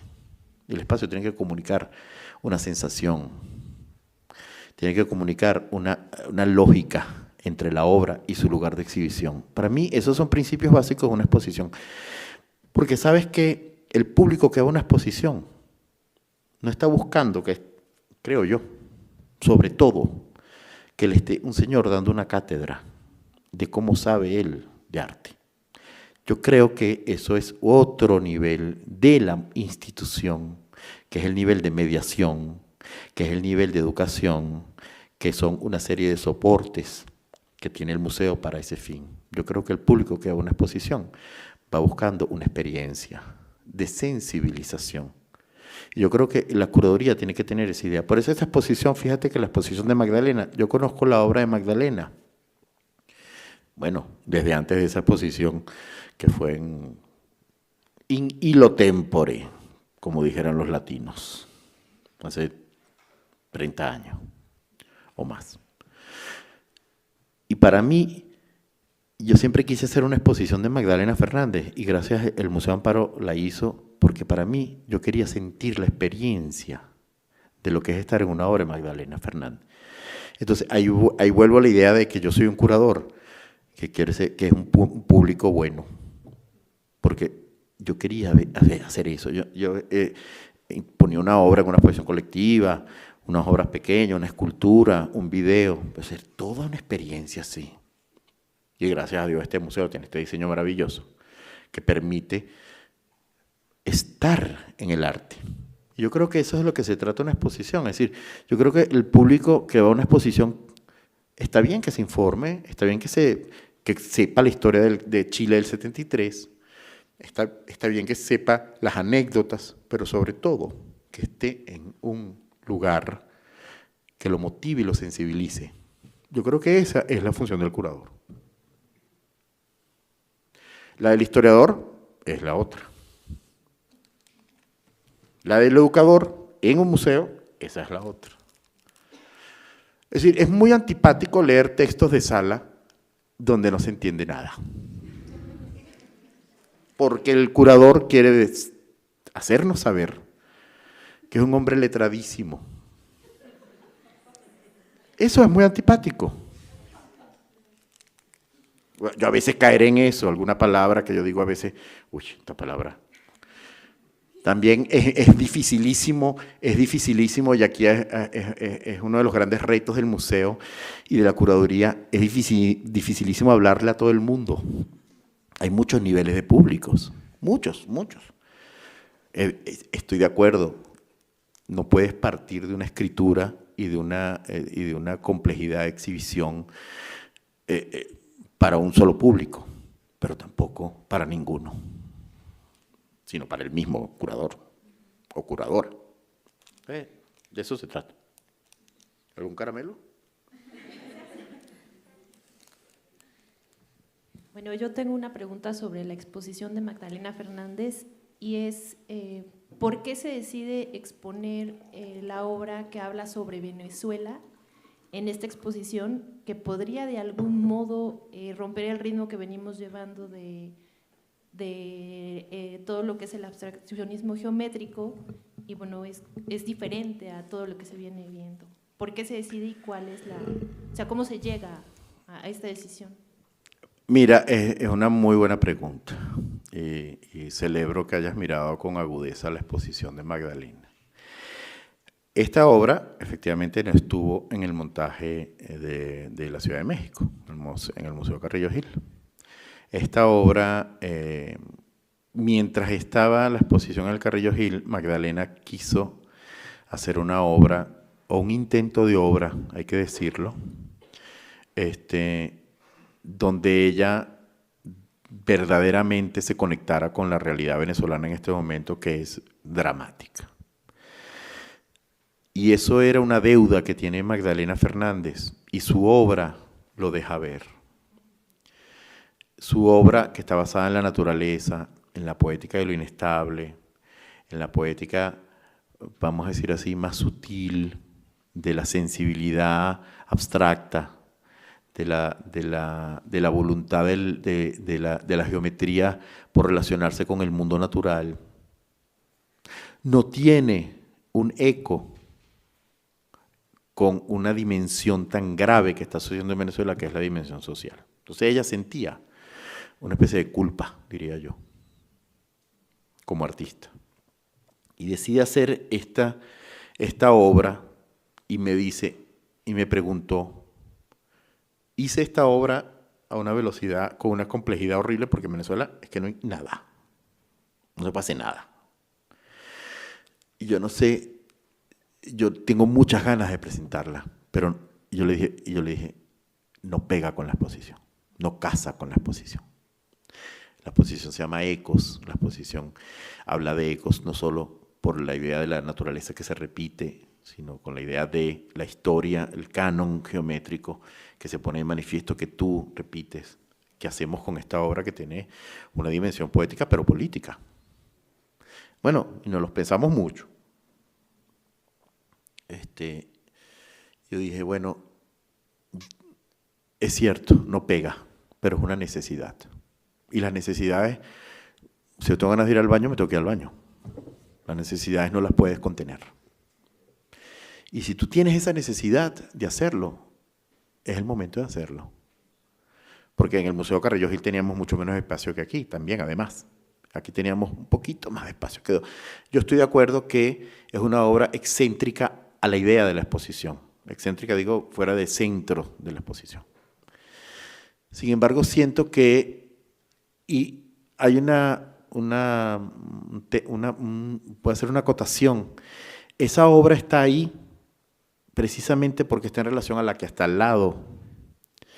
Y la que está al lado, si la ve uno con detenimiento, es la mañana y el atardecer. En el atardecer, al final, vas a escuchar los cacerolazos. Los cacerolazos, que fueron las formas de protesta que comenzaron con el gobierno de Chávez contra todas las decisiones erráticas, abusivas y dictatoriales de los regímenes de Chávez y Maduro. Esos cacerolazos que se oyen al final van también acompañadas débilmente del himno venezolano, porque al final los cacerolazos la gente cantaba el himno de Venezuela o ponía el himno de Venezuela. Entonces es interesante, es un poquito difícil de hacer esa asociación, pero se las digo a ustedes que están aquí, con la obra Ofrenda de Magdalena. Porque ese momento, además, esa obra está inspirada, esa obra dual, ese díptico que se hace ahí con los cacerolazos y el himno de Venezuela, está inspirada en una obra de Soto muy temprana, que es el desplazamiento de un elemento móvil del año 54, que está ahorita en el Museo de Arte Moderno de Nueva York. Y es el inicio de la modernidad venezolana. Y la modernidad venezolana, que es abstracta y geométrica, no como la mexicana, aspira a una pureza, una democracia perfecta, una civilidad moderna, una civilidad basada en el progreso, un arte que mira hacia el futuro, el arte cinético. Y en el fondo, esas dos obras con ese Soto, lo que hacen es un retrato de la crisis y de la fractura del pensamiento moderno. Esa democracia idílica de progreso, de construcciones, de modernidad, fracasó. Yo no sé si fracasó o la fracasaron. Quiero pensar más que la fracasaron. Y la fracasaron y está en esa pobreza de la ofrenda. En gente que está agarrando velas, agarrando pan y agarrando agua porque no lo hay en Venezuela. Entonces, esa sala es una sala que finaliza el pensamiento moderno, si se quiere, que comienza en el punto y la línea de la instalación de la entrada y termina en el himno de Venezuela y en una gente pobrísima que no tiene nada, que es la Venezuela actual, donde quizás esa abstracción no tiene sentido. Entonces ahí se transmite la situación. En ese momento, como dice, surge esta necesidad, ¿no? Yo necesito hacer esto, necesito comunicar esto. El artista. Sí, el artista, ¿no? Sí. Necesito, entonces ya surge de esta necesidad individual. Sí, es una licencia. Algo le mueve, ¿no? Algo le mueve. Entonces ya se deja de un lado, digamos, igual la estética, la técnica y todo eso, ¿no? Entonces Claro. se transmite, pum, ahí te va. Sí. Y nosotros hicimos como museo y como curador hicimos una licencia, precisamente porque ese posicionamiento ético del artista va más allá de la obra, ¿vale? Va más allá del estilo, va más allá del lenguaje. Entonces, eso hay que respetarlo y que celebrarlo. Es una licencia, finalmente.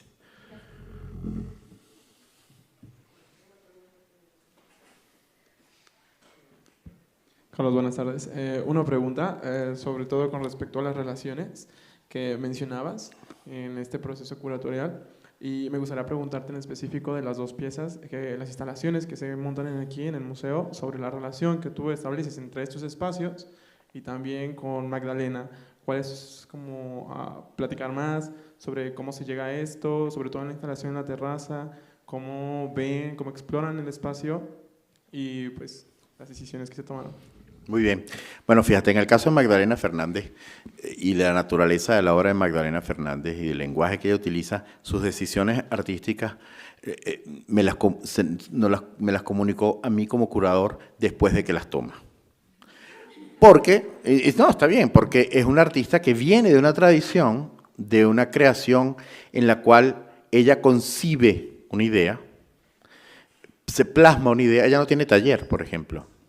Ella lo dijo, no sé si estuvieron algunos en la inauguración, pero dijo, yo no tengo taller. Ahorita, es que después de 40 años que no taller, no sé para qué. Ella no tiene taller.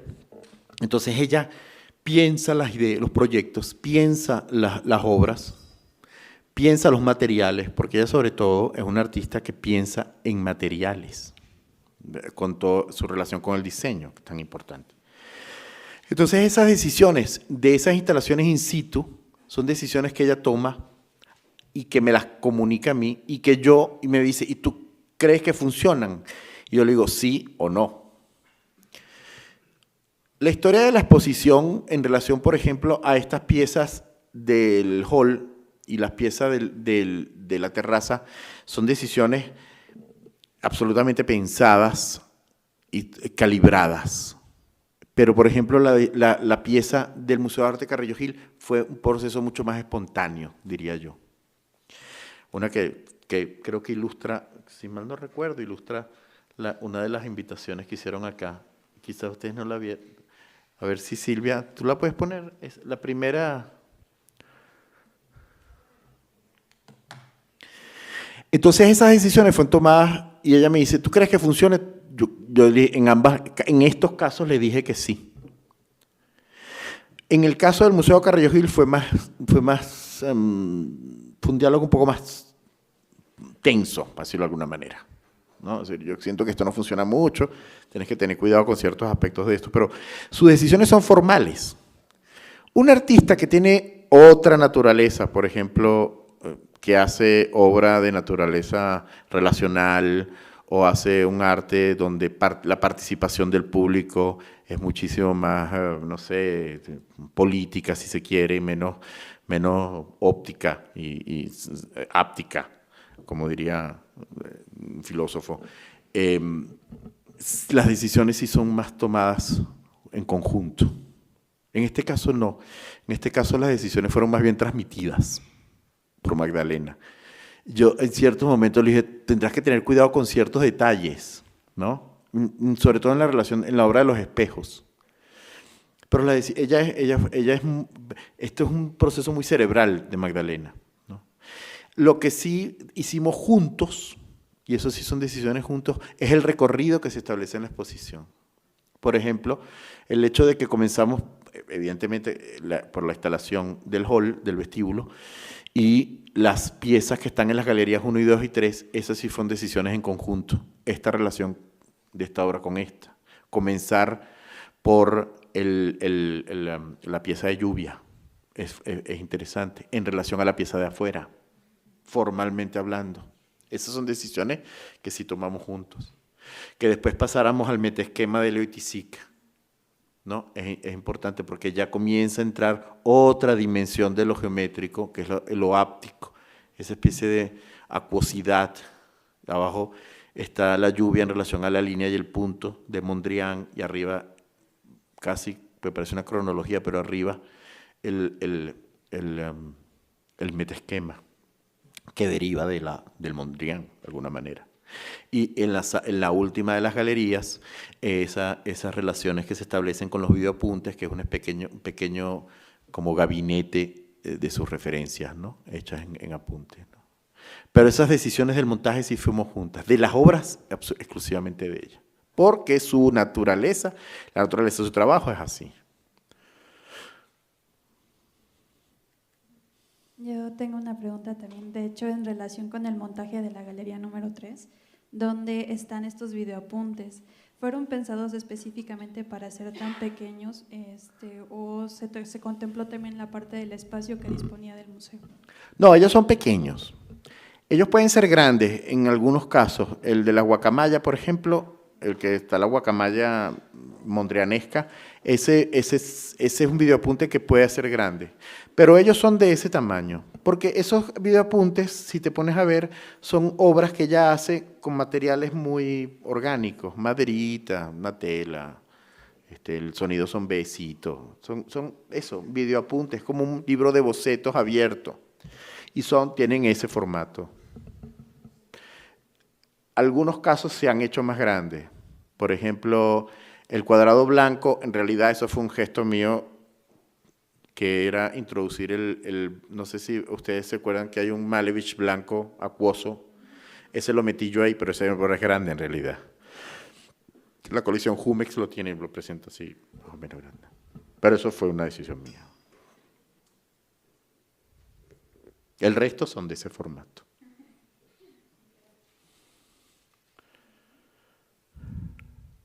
¿Qué pasa?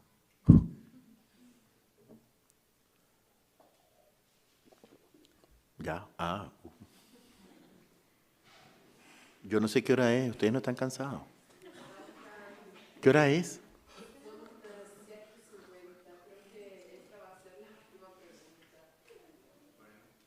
Si quieren más, podemos. Esto es complacencia, como la radio. Silvia es la directora del programa. Dime. Perdona que te interrumpa. Igual hace rato ya habías hecho como un apunte de esto y era una pregunta que tenía, ¿no? Más o menos está redactada. ¿Cómo es que llevas las negociaciones entre los límites que hay, pues, entre el museo, entre, pues, como trabajo que te sale de la curaduría, ¿no? O sea, un poquito a manera de chisme, quizás. ¿Qué pasa con esto? Con los presupuestos, con la libertad de los artistas, con que de pronto estés trabajando para la institución y te digan, pues tenemos todo esto, pues ordénalo, ¿no? O tenemos a este artista, pero tengo tanto presupuesto o tengo tantas restricciones, ¿no? O sea, como en esta aventura de la curaduría. Sí, es una pregunta más al director del museo. Pero, nada, y también para el curador. Fíjate que cada exposición tiene cada institución y cada proyecto tiene sus límites. Hay unos que son límites evidentemente económicos, en muchos casos privan, en otros no, y es interesante. Pero tienen otros límites. Las instituciones tienen, como cualquier organización social y humana, unos perfiles, unos marcos de acción y de definición de lo que son. Entonces, el caso de estos ejemplos, el caso del Museo de Arte Carrillo Gil, es un caso interesante, porque es un museo que verdaderamente, y nos causó muchísimos problemas, no nos poníamos ningún tipo de límite en el sentido de la naturaleza de las obras. Inclusive problemas serios. Una vez hicimos una obra que no nos costó el puesto de milagro. Una obra, una exposición, una lectura que hicimos de José Clemente Orozco Carlos Aguirrillo, y que fue un escándalo. Absurdo, además, el escándalo era absurdo. Y eso fue también que la directora de ese museo nos delegó a los curadores que estábamos en ese momento, porque yo no estaba solo, estuve yo, estuvo Ibarí Ortega conmigo un tiempo, estuvo Guillermo Santamarina, fue durante mucho tiempo el curador en jefe, mientras yo fui curador de la colección, mientras estuve haciendo esta exposición. No nos pusieron muchísimos cortapisas a nivel de las obras y el sentido. En otras instituciones sí pueden haber ese tipo de limitaciones. Pero ahí está la capacidad de la imaginación de jugar a tu favor. Porque es interesante cómo, por ejemplo, hay ciertas obras que tú como curador dices, esto va a ser un problema. En esa exposición de los irrespetuosos, la exposición con los niños, dije, esto va a ser un problema. Porque claro, la recepción del objeto artístico a veces está atravesada también por prejuicios morales en lo social, pues no se puede hacer nada. Entonces yo dije, me van a criticar por estar utilizando a los niños y tal, y qué sé yo. Y no pasó, pero yo estaba convencido de que iba a pasar, chico. En cambio, otras obras, que yo dije, esta obra, las obras de Iván Argote, una vez estaba grafiteando ahí, fue un problema. Esa exposición, imagínate tú lo que es interesante. Yo presenté una obra de un artista mexicano que vivía en Houston. Y este muchacho, un poco tarambana, se fue con un stencil que hizo él de un torero y una estrella y una cosa, a la colección de Menil en Houston y grafiteó un Picasso con el stencil. Y un tipo que estaba ahí en la sala lo grabó. Y se popularizó. Y esta exposición era una exposición, por eso se llamaba Los Irrespetuosos, gestos de artistas que destruyen otras obras, gestos que manipulan otras obras, pero de manera bastante irrespetuosa. Yo puse un iPad, como los de los videoapuntes, con el grafiti del tipo, y él me mandó el stencil. Entonces, fue una anécdota muy interesante, porque el día de la inauguración el artista vino y todos los vigilantes iba caminando con él. Entonces él estaba, tú sabes, y le abrieron juicio, fue a preso en Houston por ese acto de vandalismo. Me mandaba las cartas de la cárcel, imagínate. ¿Cómo va la exposición? Y yo, muy bien, chico. Yo eso no pensé que iba a generar lo que generó. A mí una crítica de arte, es muy mala crítica, pero es la crítica que hay.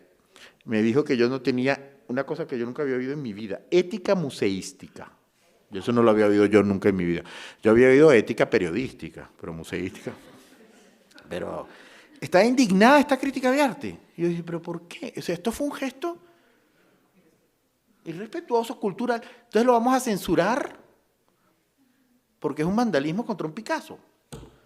Hay un libro que es una maravilla, ahorita no me acuerdo del autor, pero la historia de esos gestos, desde la antigüedad, los romanos se la pasaban vandalizándose las esculturas griegas, hasta nuestros días, que ese gesto. Yo lo exhibí y fui criticadísimo por este crítico de arte horrible. Bueno, que no me gusta cómo escribe, pues.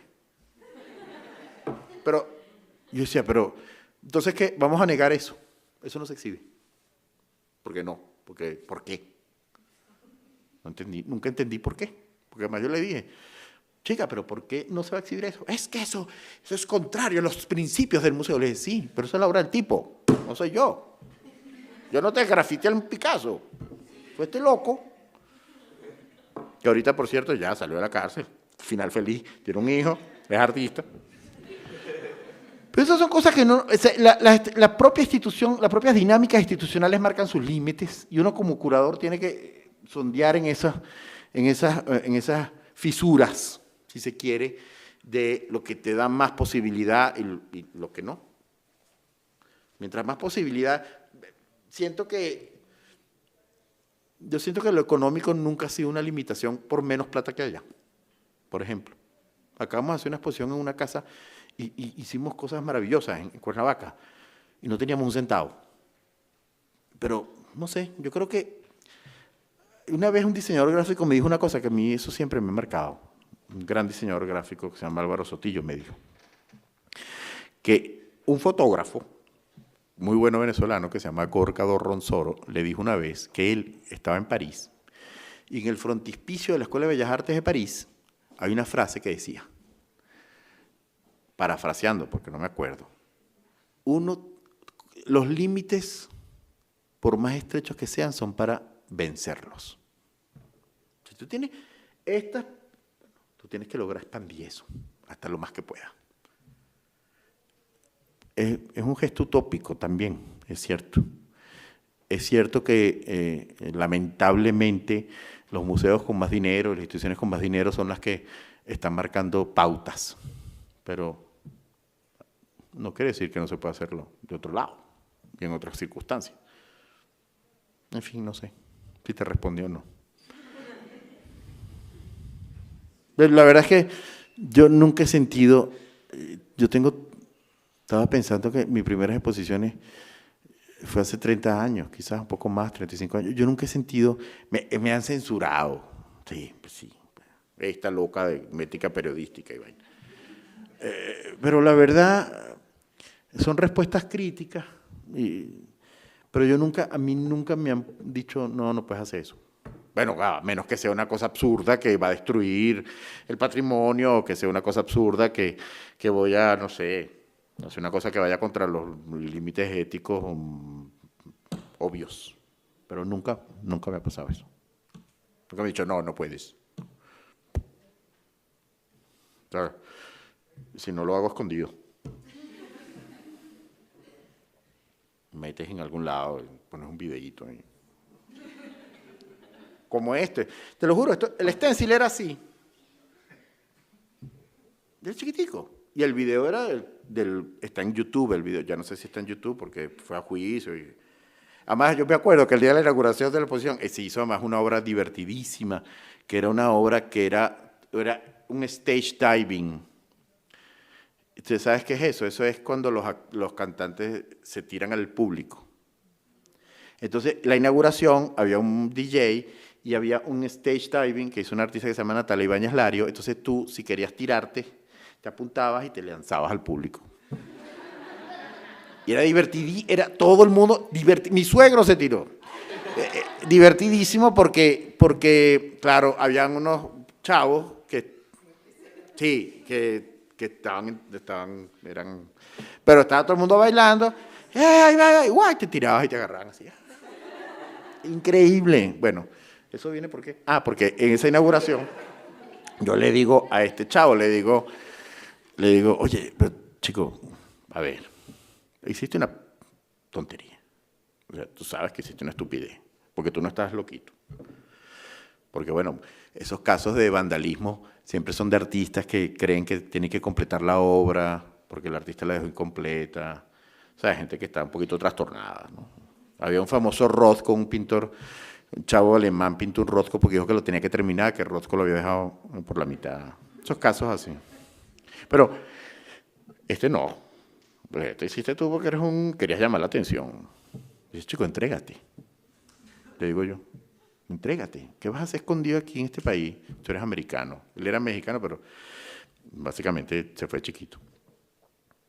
Sí, yo creo que voy a hacer eso y tal. Va y se entrega y lo meten preso. Me sentía culpabilísimo de que había metido preso a este pobre artista. Y me mandaba las cartas y yo le respondía, le mandaba catálogos y cosas. Por la culpa de que...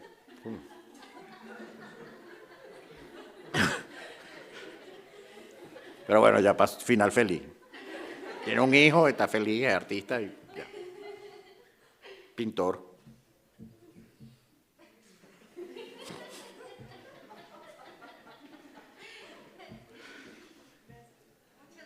No, a ustedes por escucharme.